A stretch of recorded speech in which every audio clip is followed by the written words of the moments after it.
Fala, povo de Deus, quarto dia da nossa série, Um Caminho da Mais Excelente, 1 Coríntios capítulo 4. E eu quero simplificar aqui para você o que o apóstolo Paulo está falando, porque isso aqui é algo tremendo. Isso aqui é para quebrar o nosso ego. Isso aqui é para quebrar o nosso orgulho, tá? E se você não quer ter o ego e o orgulho quebrado, já sai do vídeo. Mas se você quer ser abençoado e transformado à imagem de Deus, caráter e semelhança de Cristo, então fica comigo. Portanto, que todos nos considerem como servos de Cristo. Como Paulo ele quer ser reconhecido? Como um super apóstolo, como um anjo, como um homem santo, como um homem perfeito, como o maior de todos. Não, ele quer ser reconhecido como servo de Cristo. O meu maior papel, a minha maior função, o meu maior lugar que eu posso chegar é servo de Cristo. Eu sou servo dele. Eu tô aqui para servir a ele. Se eu sou servo, ele é Senhor. Tem alguém acima de mim, tem alguém mais importante do que eu, tem alguém que está além de mim. Ele é servo de Cristo, encarregado dos mistérios de Deus. O que se requer destes encarregados é que sejam fiéis. Então Paulo está falando, eu sou encarregado de Deus, eu sou servo de Deus, eu estou aqui para servir a Ele, e a única coisa que se espera de mim é que eu seja fiel. É a única coisa que Ele quer de mim, que eu seja fiel. Fiel ao que Ele me entregou, tá? Deus não está à procura de pessoas com a melhor oratória do mundo.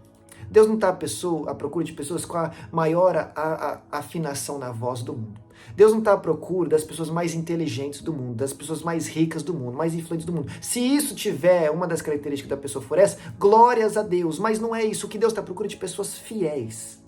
Pessoas fiéis. Aí tem gente que fala, eu não prego porque eu não falo bem. Eu não vou porque eu tenho vergonha, porque eu não tenho estudo, eu não sei o linguajar, não tenho vocabulário. Mas eu não sei cantar. Mas eu não sei fazer nada. Deus não está à procura das suas qualidades, das suas capacitações. Deus está à procura da sua fidelidade. Noé não era engenheiro, mas era fiel. Construiu uma arca. Entendeu? Amém? Bezalel e Aholiabe não sabiam mexer com ouro. Deus os capacitou porque eles eram fiéis e eles conseguiram fazer o trabalho. Então Deus não está à procura das suas qualidades, Pedro. Hoje você é só um pescador de homens, mas na mão de Deus vai ser... Hoje é só um pescador de peixe, mas na mão de Deus vai virar um grande pescador de homens. Tá? O que Deus está à procura é da sua fidelidade, não da sua qualidade. A qualidade Ele mesmo põe em você. Agora olha o que Paulo fala. Olha, tem um livro que chama... Ego Transformado, alguma coisa assim. O Ego Transformado. É um livro dessa finurinha aqui, é bênção. Se você puder, depois procure e compre. E ele é baseado nesse versículo aqui. Ó. Pouco me importa ser julgado por vocês ou por qualquer tribunal humano. De fato, nem eu mesmo julgo a mim. Embora em nada minha consciência me acuse, nem por isso justifico a mim mesmo. O Senhor é quem me julga.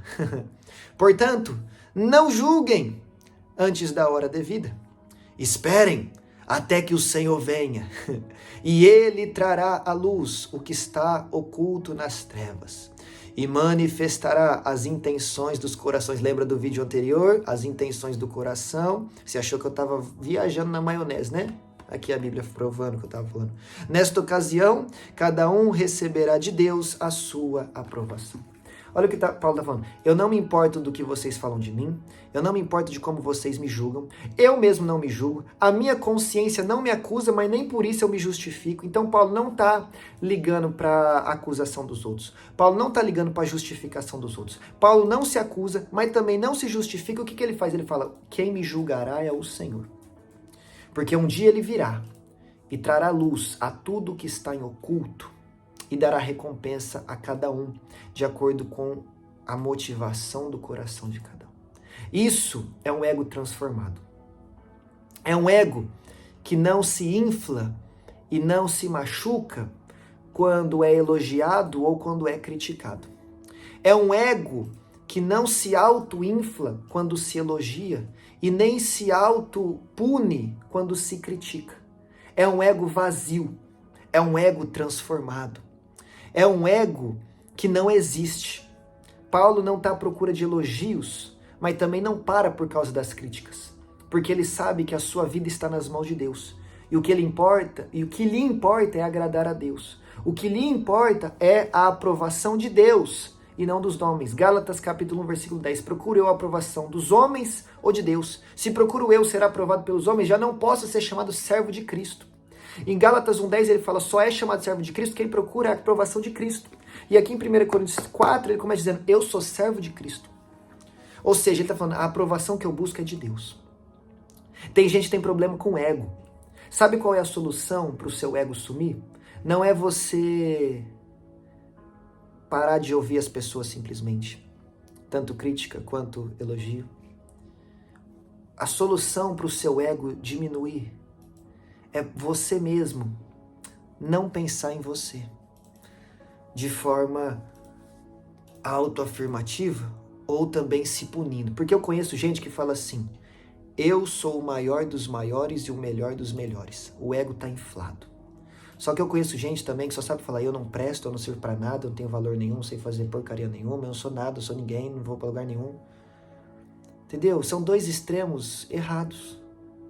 Você não precisa nem se autopunir. Você é falho, você é pecador, você é carente da graça de Deus, assim como eu. Tá? Só que Deus deposita qualidade em você. Você tem valor. O Espírito Santo habita em você. Já ouviu essa música? Você tem valor. O Espírito Santo se move em você. Como é que você é templo e morada do Espírito Santo e não tem valor nenhum? E não tem qualidade nenhuma, e não sabe fazer nada. Então esse extremo aqui, autopunição, é perigoso. Só que esse outro extremo aqui, autopromoção, também é. Porque eu não sou Deus, eu não sou Senhor, eu não sou... Olha o que Paulo vai falar. Preste atenção. Versículo 7. Pois quem torna você diferente de qualquer outra pessoa? O que você tem que não seja recebido de Deus? E se o recebeu, por que se orgulha? Como se assim não fosse? Ou seja, vamos tomar eu como exemplo, tá? Eu tenho um dom de pregar a palavra de Deus e eu tenho um dom de revelação e profecia que Deus me concedeu. Agora, por que eu vou me orgulhar por causa disso? Nossa, eu prego muito. Nossa, eu profetizo. Nossa, eu sou usado em revelação. Que orgulho é esse? O que eu tenho não é meu, é emprestado de Deus. Quem me deu foi Deus, quem me usa foi Deus. A glória é dele. Se ele não me usar, não serve para nada. Eu sou praticamente uma ferramenta. Eu sou uma ferramenta na caixa de Deus. Se Deus não me usar, não me pegar e me usar, eu não faz nada, não sai nada de mim. E aí Deus te deu talentos e dons. Mas por que você se orgulha por causa disso? Se Deus não te desse, não sairia nada. Se Deus não te usar, não sai nada. Então esse outro extremo aqui de autopromoção também é muito perigoso, porque a glória tem que ser de Deus. Isaías 42:8, Deus não divide a sua glória com ninguém. Deus não divide a sua glória com ninguém. Então pare de se autopunir, porque você é escolhido, você é amado, você é filho de Deus, nação santa, povo de exclusividade do Senhor, propriedade particular de Deus, sacerdócio real. Mas também pare de se autopromover, falando que você é o bom, você faz e acontece, fala e as coisas mudam, porque também não é assim. Então o que eu faço, Vitor? Você faz como Paulo. Você esvazia o seu ego, parando de pensar em si mesmo. Nem se autopune, nem se autopromove. O que você é? Eu sou servo de Cristo.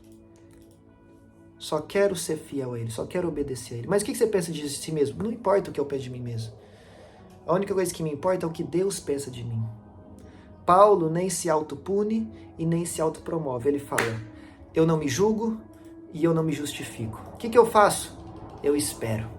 Porque um dia Cristo revelará tudo que está em oculto, trará à luz tudo que está em trevas, e Ele me dará recompensa, de acordo com a motivação do meu coração e de acordo com as minhas obras. Então isso aqui, depois leia o livro, vai te abençoar. Isso aqui é um resumo do livro. Isso aqui é uma mensagem para você ter um ego transformado. Um ego transformado, um ego vazio, que nem vai ser ferido e nem vai se inflar. Qual é o segredo?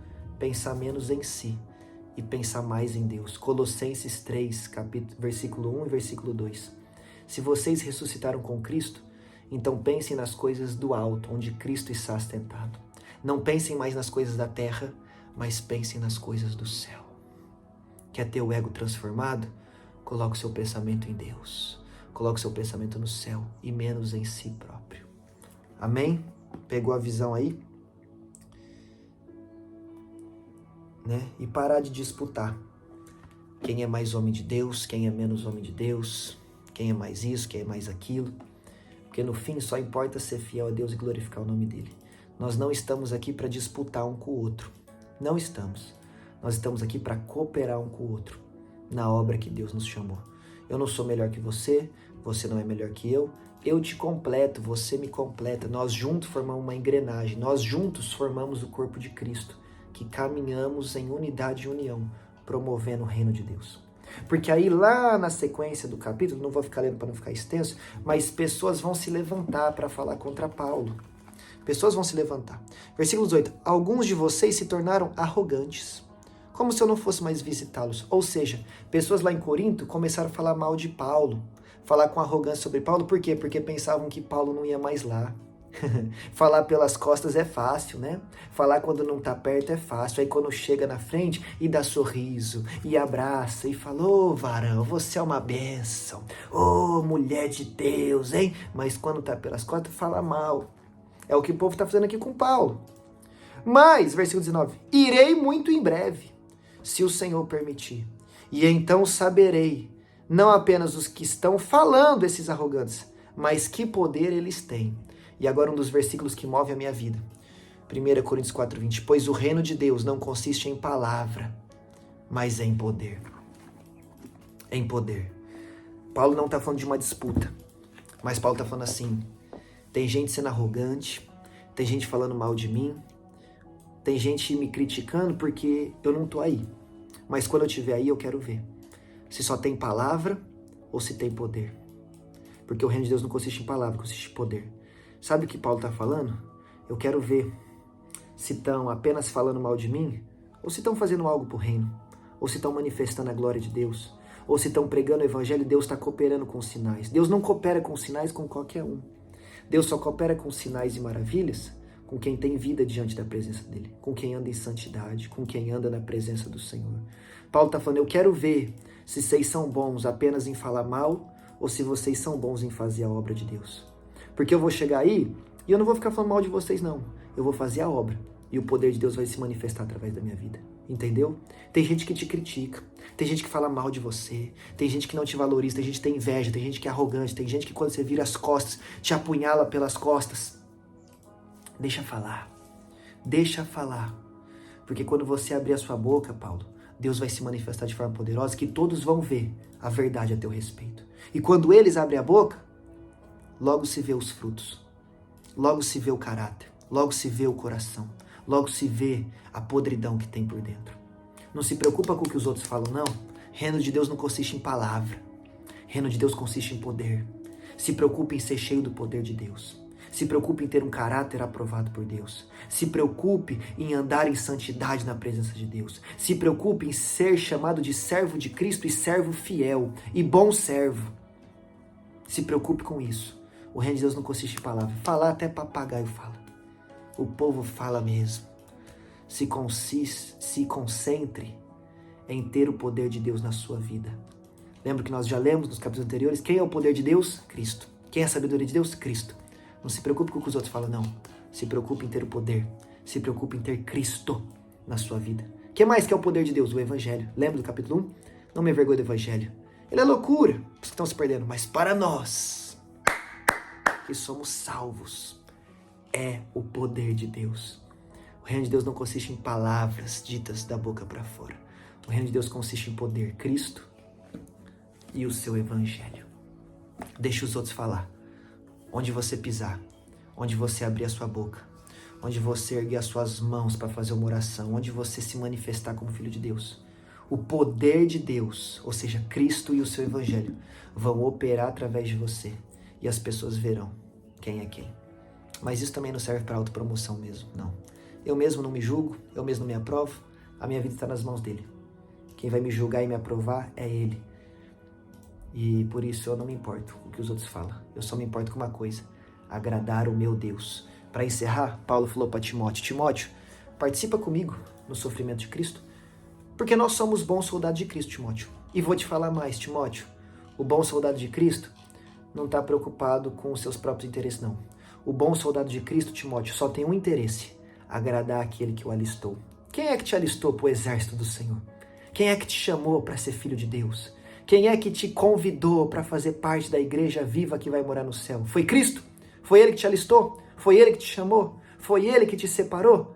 Então você, como um bom soldado, só tem uma missão: agradar a Ele e não aos outros. Amém? Que Deus te abençoe e eu te espero aqui amanhã, no capítulo 5.